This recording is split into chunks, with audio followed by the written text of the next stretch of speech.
Bismillahirrahmanirrahim. Assalamualaikum warahmatullahi wabarakatuh. Salam sejahtera bagi kita semua. Om Swastiastu, Namo Buddhaya, salam kebajikan.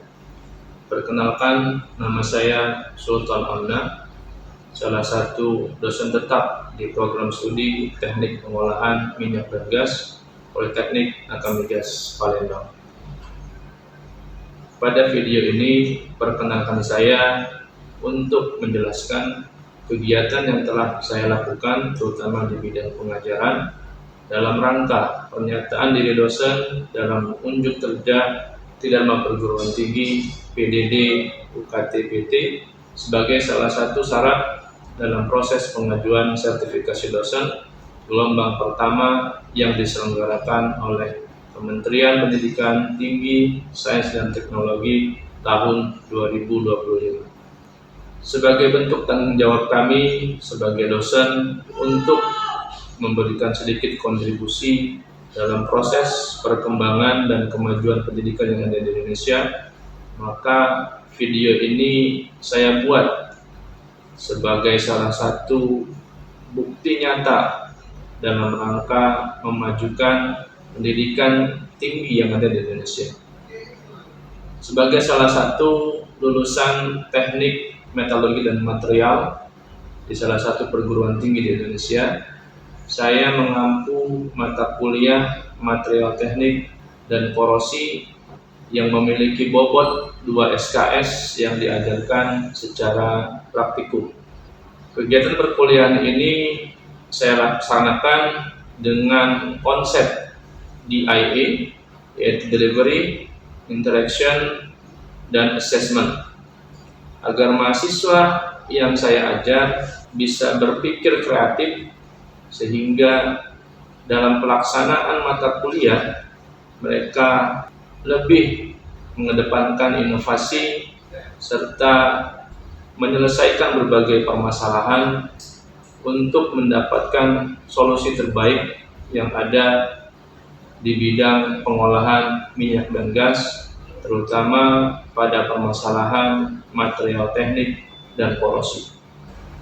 Praktikum material teknik dan korosi ini merupakan mata kuliah wajib dalam bidang pengolahan minyak dan gas yang membahas tentang jenis-jenis, sifat, dan aplikasi material teknik di bidang pengolahan minyak dan gas, serta fenomena-fenomena korosi yang sering terjadi di bidang minyak dan gas, dan bagaimana metode yang paling tepat untuk mengurangi dampak korosi tersebut. Kemampuan yang diharapkan setelah mahasiswa mengikuti mata kuliah ini yaitu agar mahasiswa tidak hanya menguasai konsep material teknik, tetapi juga bagaimana aplikasi material teknik di bidang pengolahan minyak dan gas, prinsip-prinsip korosi, serta metode-metode apa saja yang dapat digunakan untuk melakukan pencegahan di bidang korosi.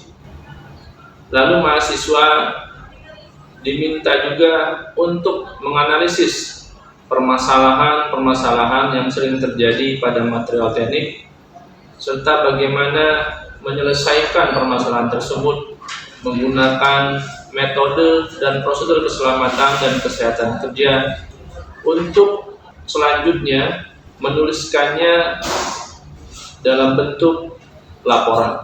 Adapun materi-materi yang akan didapatkan dari mata kuliah praktikum material teknik dan korosi ini yaitu material keramik dan plastik, material logam baik logam fero maupun non fero, baja tahan karat atau stainless steel, jenis-jenis korosi, serta bagaimana cara menghitung laju korosi, metode-metode pencegahan korosi, serta aplikasi pencegahan korosi dengan menggunakan coating dan anoda korban.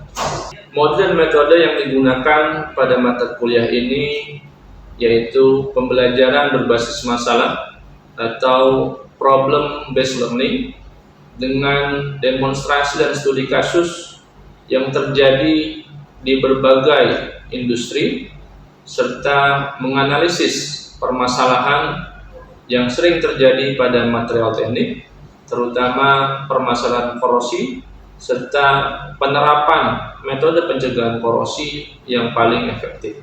Price assessment yang dilakukan untuk mata kuliah ini yaitu keaktifan pada saat pelaksanaan praktikum sebesar 30%, tugas dan kuis 30%, ujian tengah semester 20%, ujian akhir semester 20%.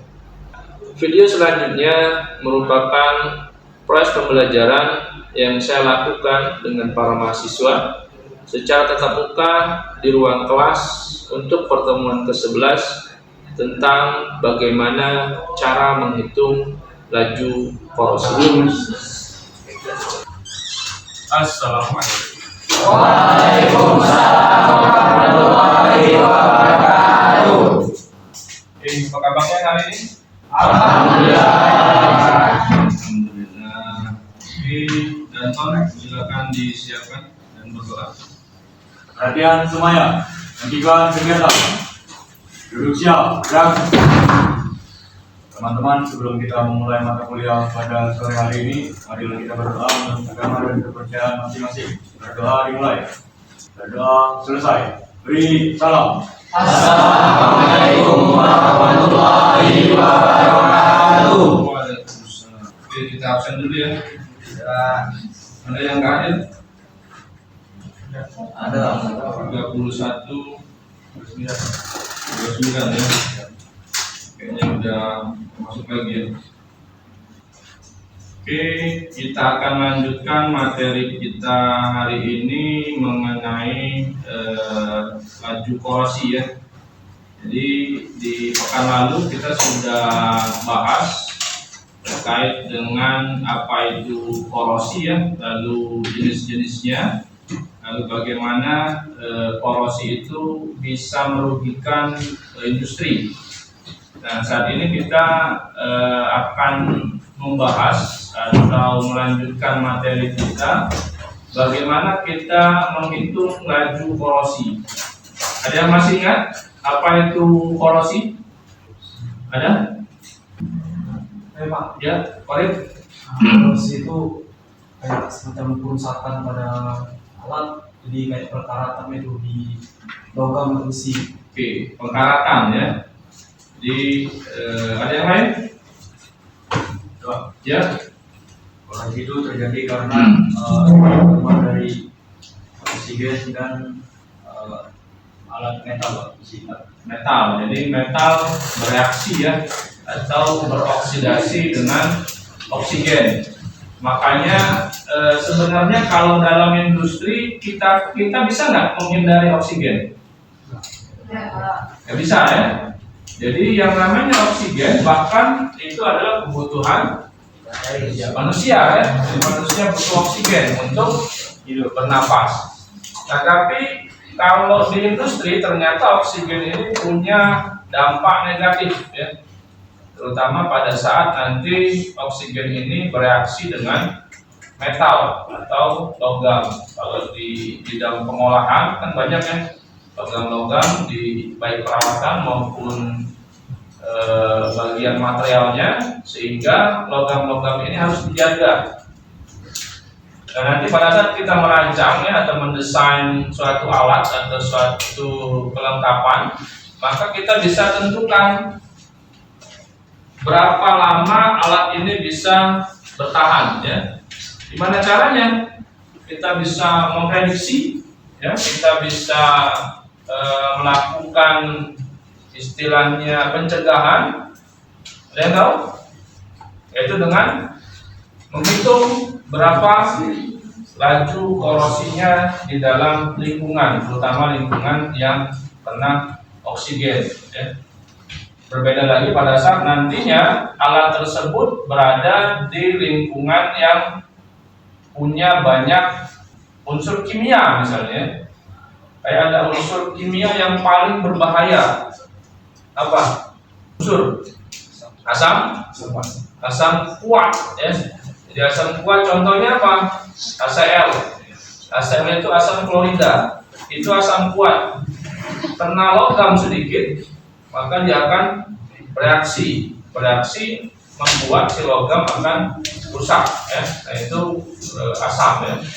Nah jadi dalam mata kuliah ini kita akan coba menghitung bagaimana laju korosi dari suatu peralatan kita, sehingga nanti kita bisa memprediksi, oh ini harus dilakukan maintenance, oh ini harus dilakukan perbaikan, oh ini harus malah dilakukan apa? Pergantian peralatan, ya. Oke, ini berikutnya ini tujuan mata kuliah kita pada hari ini, ya. Materi kita bagaimana kita memahami korosi, ya. Karena lalu sudah kita bahas mengenai apa itu korosi, ya, jenis-jenisnya, lalu bagaimana dia bisa terjadi. Nah, hari ini kita akan mencoba menghitung bagaimana laju korosi suatu bahan, ya. Jadi saya sudah bawa, ini ada beberapa paku, ya. Jadi paku ini terbuat dari apa? Logam, ya.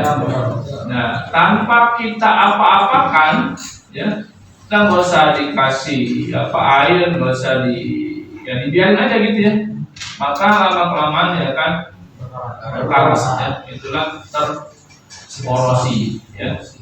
Sehingga si paku ini harus kita lindungi, harus kita cegah agar laju korosinya tidak terlalu cepat, ya. Yang bagus cepat apa lambat? Lambat, ya. Jadi kalau laju korosinya lambat, berarti usia pakainya dia bisa lama atau awet, ya. Nah, itu, ya. Jadi laju korosi ini akan berkaitan dengan bagaimana kecepatan si material itu untuk bisa teroksidasi atau terkorosi, ya. Dasar teorinya sudah kita bahas, ya, kemarin, rusaknya material logam karena terjadi reaksi dengan lingkungan sekitarnya, ya. Lalu korosi yang paling lazim itu pada besi, lalu ada peristiwa oksidasi, sedangkan oksigen itu mengalami yang namanya reduksi, ya. Nah, ini pengertian dari laju korosi, ya, yaitu kecepatan rambat atau kecepatan dari satu bahan, ya, untuk teroksidasi terhadap waktu. Kayak nanti satuannya itu adalah milimeter per second atau milimeter per tahun, ya. Jadi berapa milimeter per tahunnya itu si material akan teroksidasi. Nah, metode yang biasa kita lakukan itu ada dua, ya. Yang pertama menggunakan metode kehilangan berat, ya. Yang kedua menggunakan metode elektrokimia. Nah, yang akan kita praktekkan pada hari ini itu adalah menggunakan metode yang pertama, ya, yaitu kehilangan berat.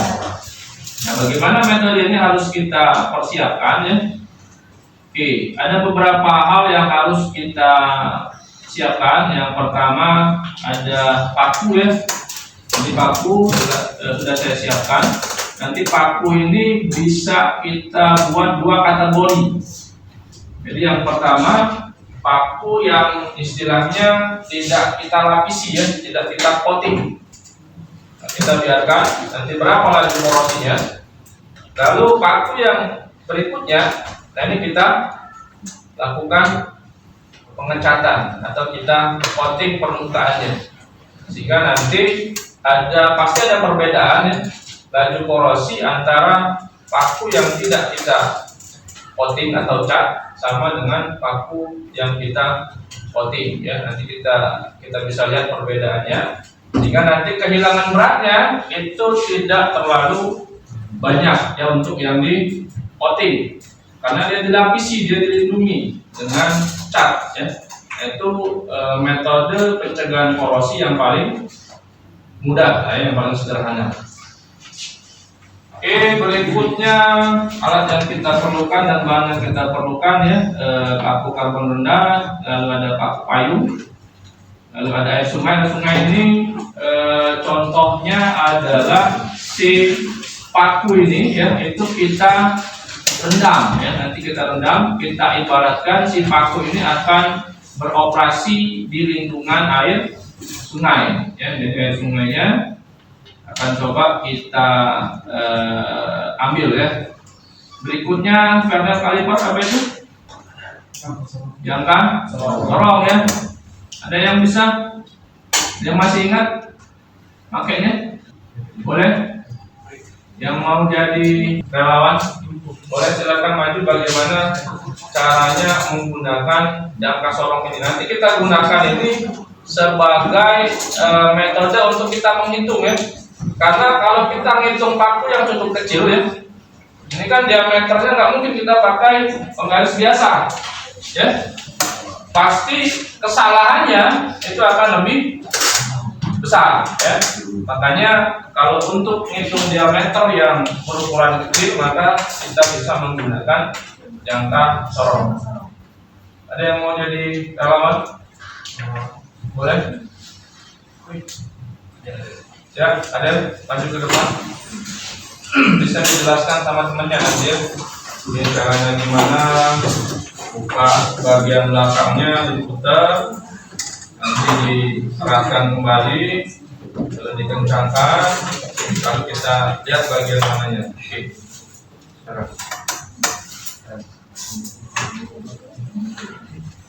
Ya, boleh dari awal.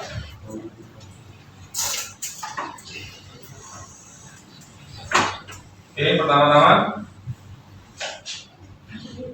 Nah, ya. Pertama, teman-teman, kita sesuaiin dulu nih, kita putar nih.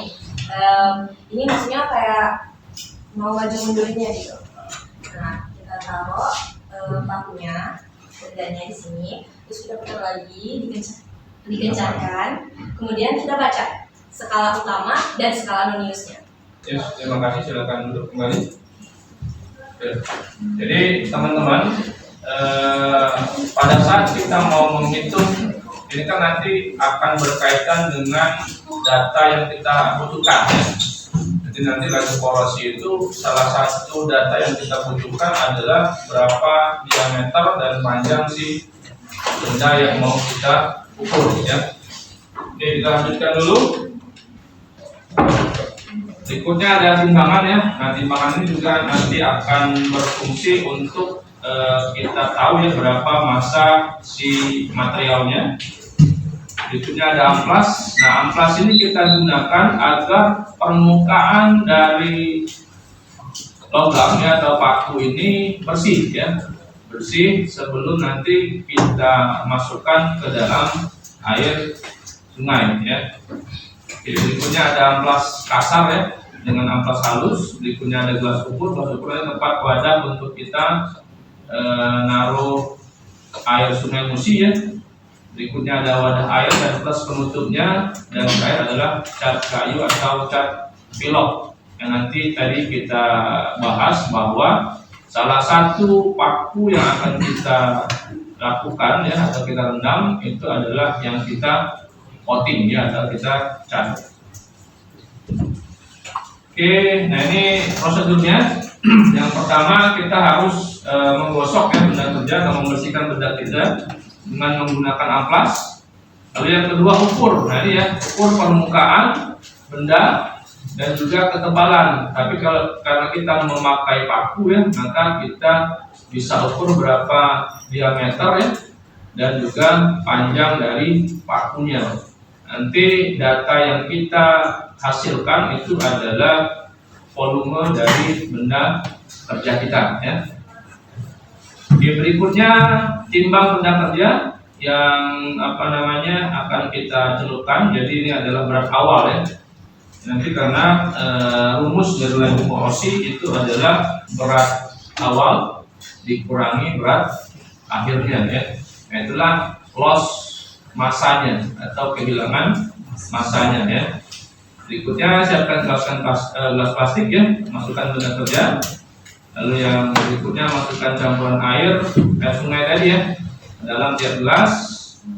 Lalu catat waktunya. Jadi lama waktu yang akan kita lakukan adalah kita mulai di hari ini ya sampai nanti pekan depan baru kita cek ya berapa waktu yang dilalui oleh si paku selama di dalam air sungai yang telah kita ambil ya. Berikutnya rendam. Nanti setelah pekan depan ya, angkat spesimennya dan bersihkan dengan air yang mengalir dan jangan digosok terlalu keras ya. Lalu hitung berat benda kerja dan catat nilainya. Jadi nanti kita lakukan ini di pekan depan untuk yang langkah 7 sama langkah 8 ya. Waktu dan juga hitung berat akhir dari benda yang kita masukkan ya. Nah, ini prosedurnya. Oke, ini yang akan lumayan panjang ya kita bahas terkait dengan laju korosi atau dalam bahasa Inggrisnya apa? Corrosion rate ya, atau laju korosinya. Rumusnya yaitu kehilangan berat ya atau W. Jika dia kehilangan berat ini berarti apa? Berat awal dikurang dengan berat akhir ya. Jadi berat awal tadi yang sudah kalian lakukan pencatatan. Jadi setelah pekan depan kita ukur lagi berapa beratnya. Nah, berat yang sekarang dikurang dengan berat minggu depan, itulah kehilangan beratnya ya. Dikali dengan konstanta. Nah, konstanta ini tergantung kamu mau pakai satuan apa ya, nanti ada nilai konstantanya. Lalu dibagi dengan densitas ya. Nah, densitas yang tahu apa rumusnya? Massa per volume ya. Jadi massa per volume ini harus kita cek ya. Jadi bagaimana massa yang kita hitung dan timbang tadi ya, kita bagi dengan volume. Nah, volume karena kita pakai paku ya, yang bentuknya apa? Tabung ya, sehingga nanti volumenya adalah volume tabung ya. Apa volume tabung, ada yang tahu? V R kuadrat dikali dengan tinggi ya, tingginya si paku ya. Jadi luas permukaan dari pakunya kita kalikan dengan tinggi pakunya ya. Nah, itu untuk volume ya. Sehingga kita dapatkan nanti densitas ya, massa per volume, dapatlah nilai densitas. Lalu ada surface area ya, luas permukaan dari tabungnya ya. Jadi luas permukaan itu sudah kita ketahui ya, tinggal apa? Luas permukaan dari paku berarti luas area ya, P R kuadrat dengan tingginya ya. Oke, berikutnya yang terakhir adalah exposure time atau lamanya waktu si paku ini nanti direndam dalam air ya. Nah, ini yang berikutnya adalah konstantanya ya. Jadi konstanta yang apa namanya kita masukkan ini tergantung dengan satuan yang mau kita pakai ya. Bisa mils per year ya, atau mil per tahun.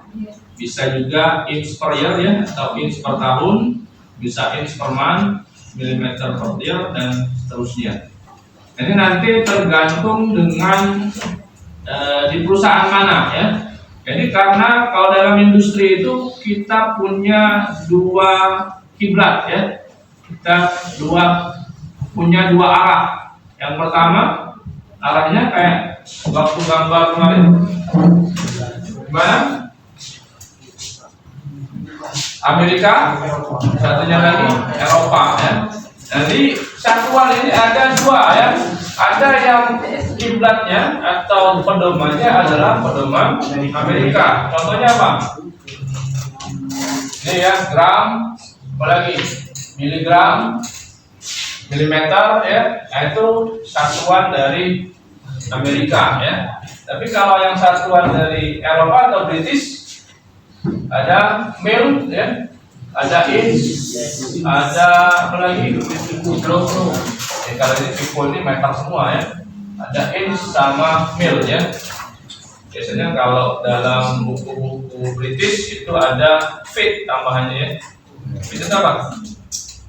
kaki ya. Jadi kaki inch itu adalah satuan dari satuan British ya. Oke, berikutnya ini data pengujian yang harus kalian temukan ya. Ini contohnya. Jadi contoh ada baja karbon rendah ya. Lalu jenis larutan yang digunakan untuk merendam baja ini, berat awalnya adalah 2,3 ya. Berat akhirnya adalah 1,9. Lalu exposure time-nya itu adalah 90 dan luas permukaannya 636,09. Lalu densitasnya 7,86.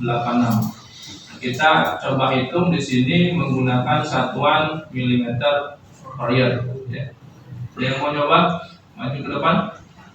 Kalau milimeter per year berarti K-nya berapa? Ini ya, 8,76 kali 10 pangkat 4 ya. Yang bos itu.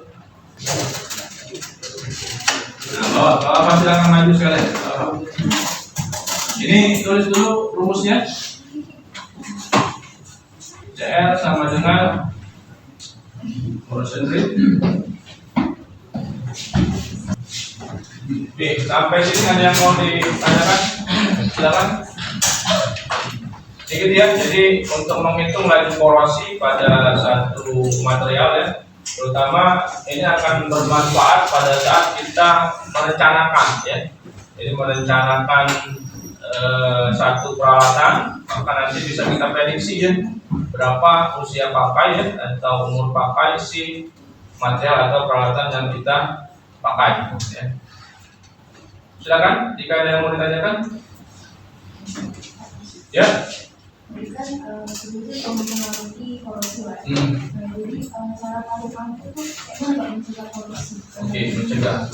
Jadi kalau metode itu ada beberapa ya. Jadi yang pertama yang harus kita perhatikan adalah dari segi desain ya. Ini yang paling umum di awal harus dipikirkan oleh si engineer.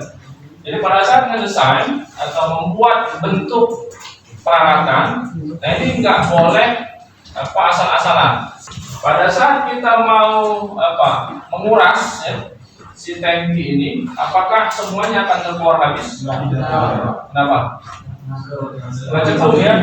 Jadi bagian sini, nah fluid yang di sini tidak keluar. Cukup? Cukup ya. Oke, demikian mungkin yang bisa Bapak sampaikan untuk pertemuan hari ini ya. Semoga bisa bermanfaat bagi kalian, terutama nanti pada saat di lingkungan kerja ya. Kita tutup dengan lafaz adalah Alhamdulillahirobbilalamin. Silakan datang, disiapkan dan ditutup. Perhatian semuanya. Lanjutkan kegiatan. Duduk siap, ya.